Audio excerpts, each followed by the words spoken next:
Hi, my name is Alan from Alan Wee Property. Welcome back to my YouTube channel. In today's video, I'm going to talk about property no enough.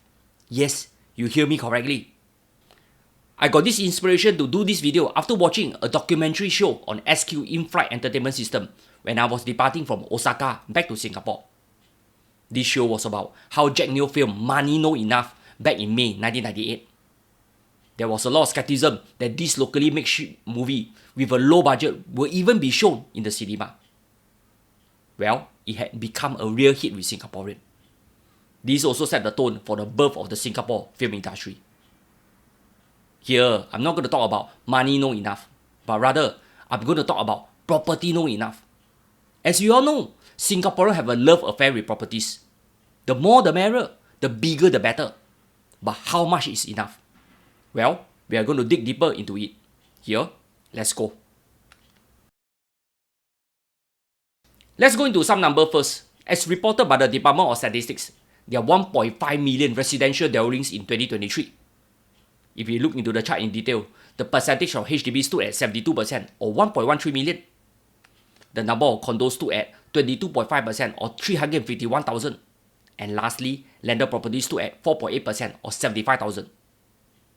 Here, are you curious what is the percentage of properties that are being rented out for the various segments? Let me do into HDB numbers first.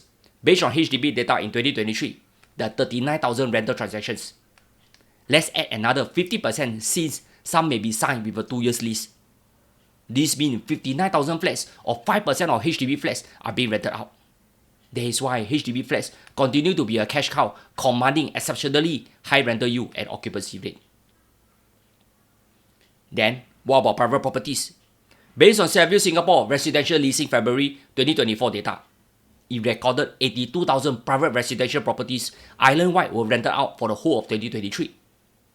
Again, let's add another 50% since some may be signed with a 2 years lease. This means 123,000 private residential properties or 19% are investment properties. I'm very sure this number will continue to increase in the coming years. In this Today article, it read, Buying condos before 35. Report find young Singaporeans make up a growing share of new private property buyers. In the report, it mentioned that EI Realty released a white paper stating that more young Singaporeans between the age of 26 and 35 are buying new private properties. The report largely attributes this to rising income and young buyers wanting to get around age and income limit to get new public HDB flats. Here, it is indeed true that a certain segment of young people is doing well today. They are easily commanding more than 5-digit income per month. Some of them may not have plans to settle down. Thus, the best way forward for them is to build their wealth via the private route. At the same time, some of them may have received financial help from their parents to pay for the down payment of the property. This is no secret. In fact, this is also very common. Who knows, maybe when it's my turn, I will also do the same. It is also not unusual for parents to use their legally aged 21 years old child name to buy another property without incurring ABSD. That could also explain why more young Singaporeans are buying private property. Singaporean got money one, you no worry. I never anyhow say ho. This article has said it all. This is coupled with a greater supply of condominiums launched in recent years that may attract them. That is why the proportion of younger buyers will keep increasing. Just to share with you, my dream house should be a double-story kind of landed property. Ideally, I love those old-school style of houses, especially those on stilts where you can still find them in the East Coast. Just like my grandfather's house in Jalan Nipah near Tanah Merah. However, the thoughts of maintaining deter me, as I don't like the idea of a live-in maid. This means the upkeep of the property will be left to me. Thinking about this, it really dawned on me to even consider a big house. I owned a big apartment before and I hurt my back mopping the floor. That episode has set me thinking about maintaining a big house. Anyway, staying in a big house is never a must for me. Most critically, the house must be warm. That is more important to me. I'm perfectly okay to live in a small apartment, as long the space is generous and comfortable. That is why I always tell my wife that since we still have a BTO chance, we should seize it when we retire and move to a low-frills HDB flats. Frankly speaking, the sales of the private property will be more than sufficient to fully pay the BTO flat, and live enough for retirement. After all, how much money do I really need? As long as I fulfill my CPF full retirement sum when I reach 55 years old, the CPF funds will automatically go into CPF Life when I will receive my monthly payout for life depending on my lifestyle. For example, I can receive a monthly payout of 1,005 to 1,006 if I set aside 309,000 in my retirement account at 65. A much lesser sum of 206,000 is required if I set aside at 55 years old. If this is not enough for me, I can even top up my RA to the enhanced retirement sum, which is 4 times of the basic retirement sum. This will provide CPF members aged 55 and above the option to voluntarily top up more to their retirement account for even higher monthly payout in retirement. The ERS in 2025 will be 426,000. To illustrate, member turned 55 in 2025 can receive CPF Life monthly payout of more than 3,000 for life from age 65. 3,000 per month. Still money? No enough?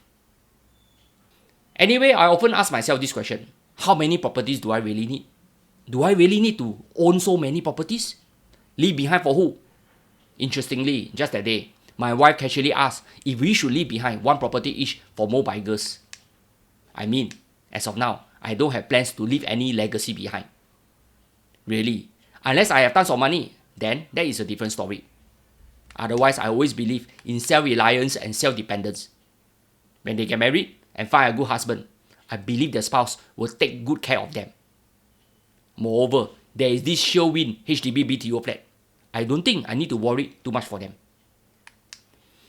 As for my properties, I will likely sell them just like what my clients are doing when they approach retirement age. Spend the money on themselves and see the world before they cannot do so. For the surplus that remain, it will then be my blessing to them. Simple as ABC.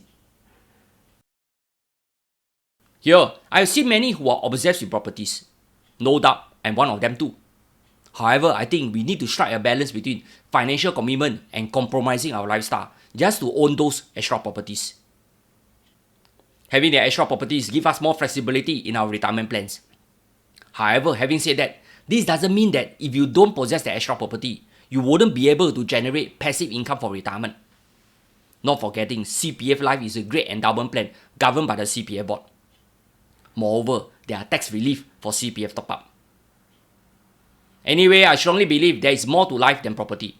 Enjoy the journey. Work hard to see if you can upgrade to a private by your own means. If you can even own multiple properties, then I will be happy for you. If you are blessed by your parents, remember to be grateful to them and go back for dinner every weekend. If you have the ability, please bring them out for the yearly holiday together with your children. Yes, you will be a little inconvenient, but surely they will bless you in their afterlife. By the time comes, please don't say property no enough.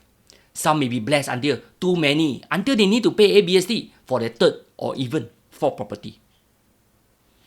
By the way, Family of Life has a lot of great events for the family this coming school holiday. Please read more on their website. I have left the links in the description below. Enjoy.